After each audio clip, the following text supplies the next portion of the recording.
Hey guys, this is a new episode of the Midnight Swingman coming to you live. So, this episode is about, in case you guys haven't watched, Obsidian from Adventure Time Distant Lands. It's going to be kind of a bold video, and you guys can disagree if you want, but I think that Obsidian, in my opinion, is the best one of the Adventure Time movies, miniseries that has came out in a really long time. Obviously, it's got its pros and cons, and we'll be going over that today. But there's just a lot of things about the movies which I enjoyed.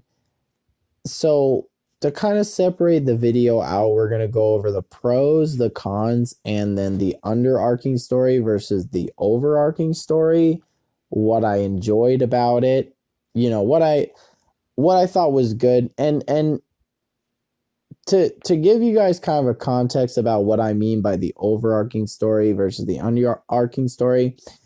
So I believe when it comes to the overarching versus underarching, so overarching for me, I see it as kind of the main reason why the characters are there. In the overarching story, that is kind of okay, a good example of it would be in the case of I'm trying to think of a really good show that has a really good overarching story. It'd be Scott Pilgrim versus the World. So the overarching story of Scott Pilgrim versus the World is...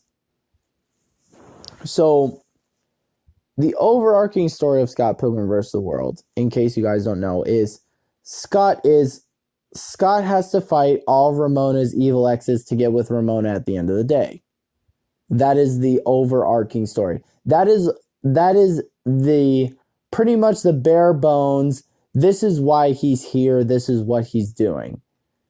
And so that's the overarching story. The underarching story is the emotional development that the character goes through to make the overarching story more interesting.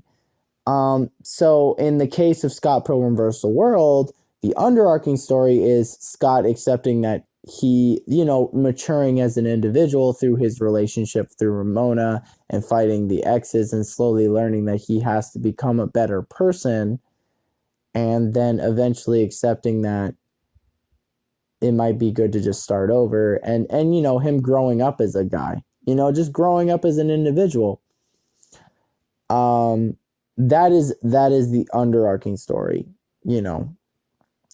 So I first wanted to talk about what I liked about the overarching story versus what I disliked, versus what I liked about the underarching story. So I thought the underarching story of this movie was really great. I already thought that Marceline was the most human character out of all the characters on Adventure Time, but really Obsidian kind of solidified her as the most human. If she was a real human woman, nah, I wouldn't do that. I wouldn't do that to my ladies, but that sounds so fucked up. Oh my God. But no, I wouldn't do that to them. But no, I was she was just great. The underarching story was really good. The emotional development was great. I loved how much Marceline had changed as a person and matured as a person. She became so much of a better character. And her finally resolving her emotional turmoil and becoming kind of an adult. I already thought they did a really good job in Stakes with her becoming an adult and slowly growing up. But I felt like this current episode of Distant Lands really brought it all together and really showed how much Marceline has changed. And also like just showed like, what's different about Marcy, because like Marcy, like she's so different compared to how she was in the very beginning of the series, where she was like very silly and all that stuff. But this really showed how much she grew from her experience, and really showed her love for like PB. And like, it really showed how much their relationship had changed, because I could really tell like their relationship was way different from the beginning how it was to the end, like especially romantically. And so yeah, it was very, very, the underarching story was probably one of the best out of all the Adventure Time underarching stories when it comes purely to character development. Plus, spoiler warnings. I'm putting a spoiler here. Boop, boop, boop, boop, boop, boop, boop, boop, boop, boop. Turn away. 3, 2, 1. All right. All the fuckers are gone. Post in the comment. No, I'm joking. But so yeah, the part when she like goes to like reconcile about her mother, and like how there was like those severe, like her mom left her with those severe mental scars, not from her necessarily being a bad mother, but because her mom tried to protect her, which gave an interesting perspective about like adults like leaving their children to like be protected. It was so interesting. Like I thought that was a really interesting concept, and you could tell like it was just intense.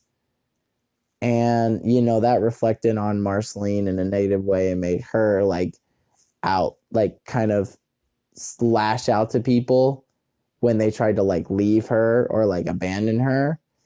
And I thought that concept was super interesting. I thought the character itself, and that's just anyway, yeah. So showing that character development of her going to go like find where she used to live and where she got abandoned by her mom, and then going and finding like the fucking voice message from her mom, which her mom finally told her where she was and what happened.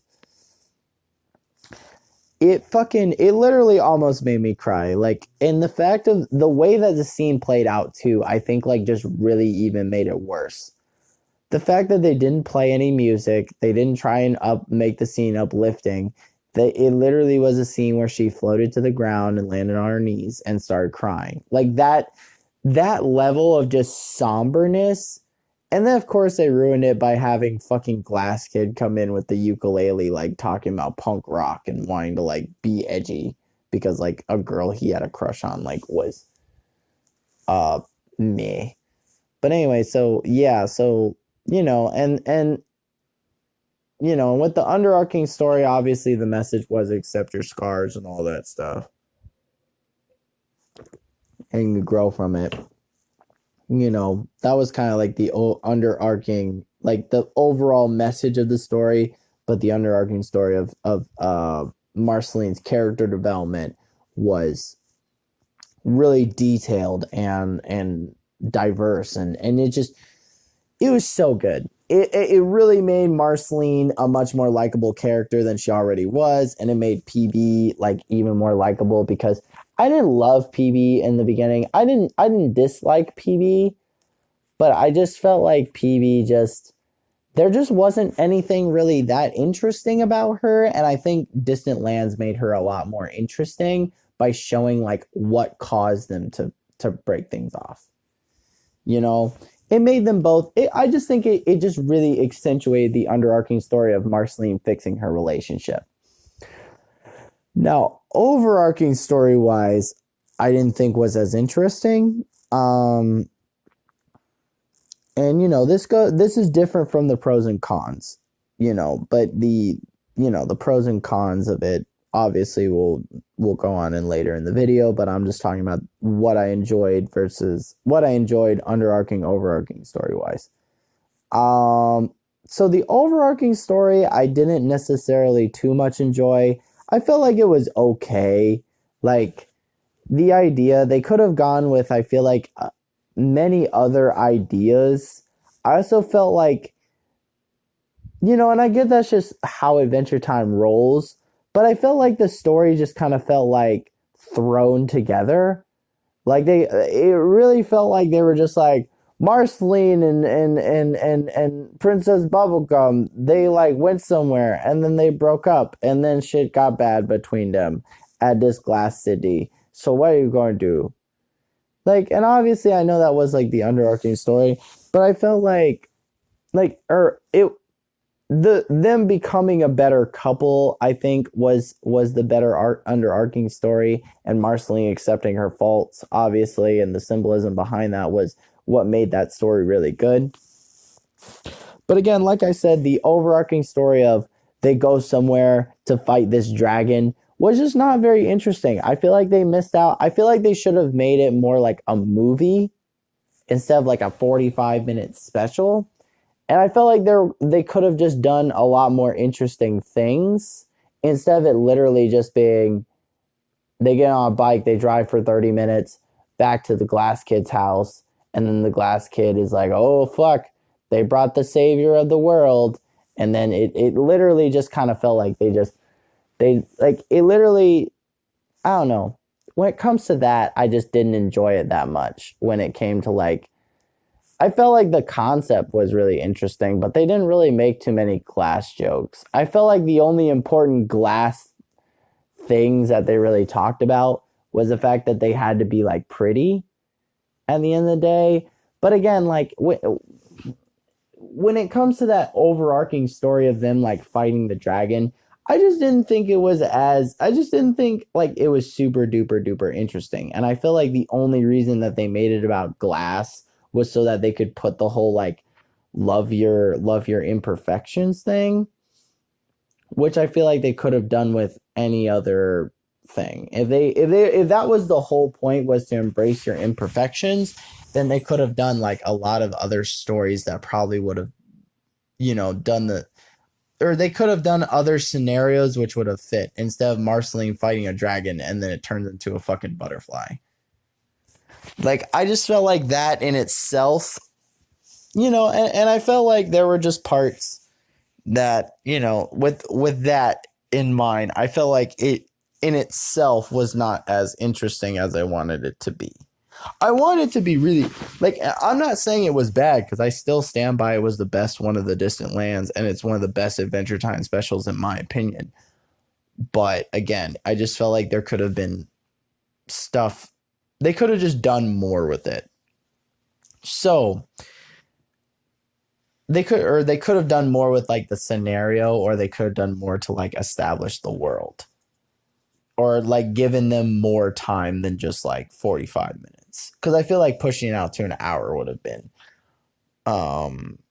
just better. So the pros and cons. Pros about it. Again, like I said, underarching story is really good.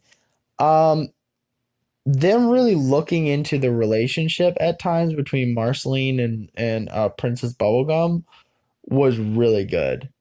I thought them really illuminating that part of the story was like really interesting.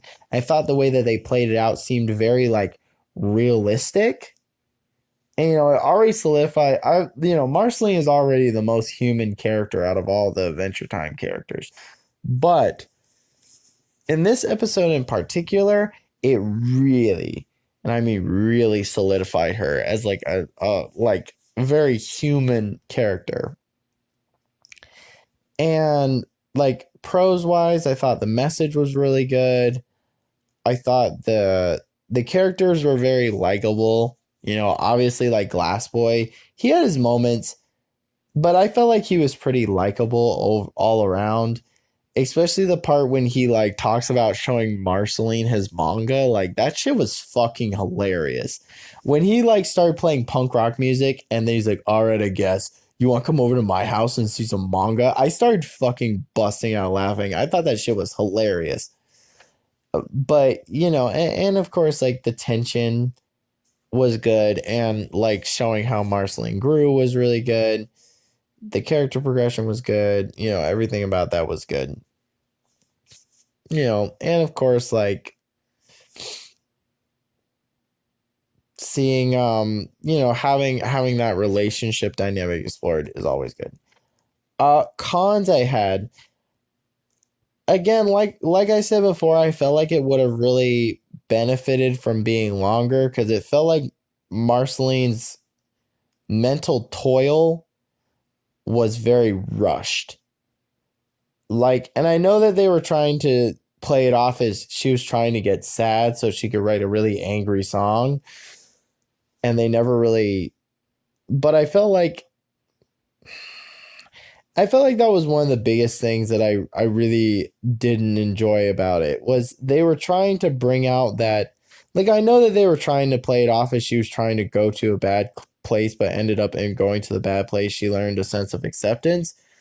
But I just kind of felt like it seemed very, like, at times really forced. Like, because she was really upset when she wrote that song, you know, and I felt like that was, like, really deep and really intense to the story. But it just felt kind of, everything just felt kind of like throughout the movie, in my opinion. Like, literally, there are parts, like, they didn't even go really deep into, like, Marceline, like, really exploring her old home or anything like that. I felt like they missed an opportunity, especially when they passed by her trailer park home. They didn't show her, like, going through her stuff and, like, really, they really just showed her going straight to the bunker and then finding the message. And it just felt very, like, and then she was like, divine realization, gotta go back to Marcy, can't leave my girlfriend to die. Yeah, no, good partner thing right there. Just leave your girlfriend to die. It's fucking fine.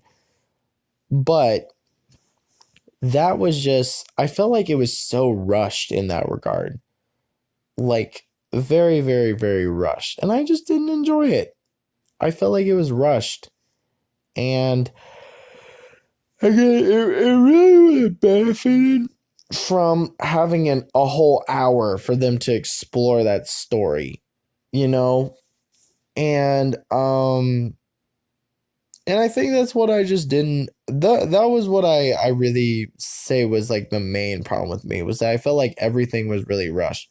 They also missed an opportunity to have, like, Finn being as a more supportive role. Like, when he came in at the end and he was, like, older in the bath towel, like, I get it was for the memes. I get they were trying to, like, illuminate this was, like, Marcy and, like, PB's story. But they really missed having him play more of, like, a sillier role like he did in Stakes. Like, I think he could have done, like, a much better role like he did in Stakes if they just gave him more screen time. The same with Simon. Like, I felt like they could have given him more, like, of a noticeable screen time. And I felt like that would have been just a lot more fun in itself. And so that was something that I didn't necessarily enjoy about about it. And of course, like I said, pros, really good story. Love the relationship dynamic. Love a lot of, like, what they did in the underarching story. Disliked, I didn't really like the pacing and some of the characters. I also it left me with some questions as well. That was one of the other cons I had. Like, at the end of the story, at one point in the story, they talk about that they used to send people down into that thing so that they could get fixed, right? Like, into that lava pit so they could get fixed. What makes no sense to me is, like, and I get they were trying to play the whole, like, oh, well, you got to live with your faults thing, and now she has pants and all that. Now she has legs because she's living with her faults. She's no longer, like, she's, living with her problems, living with her, like, bad parts of her body and tortured soulness. But I felt like especially at the end when all the people, like, pulled out their cracks and all that stuff, I kind of just felt it was very forced. Like, very last minute, like, oh yeah, let's make this a story about Marceline accepting that she's bad, or accepting that, like, being hurt and accepting it is or accepting that you've been hurt is like a good thing. And how ironic, they're all glass people, let's make it physical. It just didn't really make any sense. It just seemed very like forced at a lot of points. And I think the biggest part which made me feel like it was super forced was how like they made it very known in the beginning of the story that, because that's the whole reason why Glass Boy opens up the vault in the first place, is that he's trying to get his giant crack on his face fixed. And they make it very known that the lava, the furnace or whatever, can like fix them. And I don't understand why they would live with being broken glass. Like, I get it, living with your imperfections, but they're glass. Why would you not want to fix it? Like, why, you have a forge there. You could go into the forge and fix it and you would be healed and it's fine. Why would you choose to be fucked up? Because especially like with glass, like especially people, I don't know if anyone here is like partially broken something with glass. I have before. Where when you kind of break that glass item, like it just gets worse from there. Like it doesn't get any better. It just starts falling apart and like crumbling. And it sucks. It doesn't feel good. Because then you're just like, oh, that sucks. Like this thing I put a lot of time into is like falling apart. And like it just slowly starts crumbling and it's just like, goddamn. And then like you can't touch it because then it'll just like fall apart completely. Like, and I just didn't understand that. I just didn't get why they chose to like live with their huge cracks when they have a way to fix it, you know? But anyway, I just that just was something that I didn't really understand. I felt like it was not enjoyable. But yeah, overall I still stand by. Oh wait, I forgot one more thing. I want to talk about how it compares to the first episode of Distant Lands. And I know I didn't make an episode on this. Again, I'll probably end up making an episode on it later. It's like 2 a.m., so I'll probably do it tomorrow. But so when it comes to this, what I would really want, honestly, or not what I really want, but what I really have to say about when I'm comparing the first episode of Distant Lands to the second episode of Distant Lands, they're very different. I felt like the first episode of Distant Lands was very, very, very silly. Like a lot, like almost 90% of the episode was silly. Like, yeah, there was like a serious, like kind of serious story, but it was all just like BMO antics. Like it was just BMO getting into stuff and kind of doing stuff. And that's, I think, why I didn't really make a review about it. Because I felt like the whole, like it was good. I'm not saying it was bad, but the entire episode was just, oh, you like BMO? You like BMO jokes? Let's make a bunch of jokes about BMO. Whereas Obsidian was more like serious and actually talked about mental health awareness and talked about like what you know, parents not being honest with their children can, like, what kind of effects that can have on them and stuff like that, and explored in more of like a mature tone. And that's just what I honestly, that's just how I feel about episode 1 versus episode 2. Like episode 1 was just silliness. Like it was literally just, oh wow, this is silly. And episode 2 was very like, okay, let's get serious and let's talk about Marcy's mental health problems.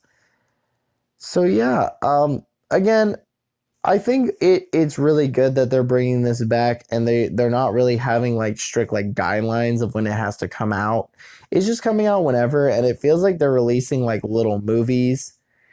And so it's nice. I just want them to be longer. I want like a build up to like a big Adventure Time, like fun, like movie. Like I get that they're like milking Adventure Time for everything that it's worth. But at this point, like they're either building Adventure Time to come back, or they're doing, I don't know what they're doing with Adventure Time at this point. They're either building it up to come back, or Adventure Time is just like, I don't know, they're just milking it at this point, and I don't know how to feel about it. It makes me really just want one really big movie where like we finally see how Jake died and everything. That's really what I want. I think I want an episode where they explain how Jake died. And like, I don't know. I just feel like Distant Lands, like, it's really good, but I just feel like it's either milking it or just doing it. But anyway, that's been my 2 cents on the current outcome of the podcast.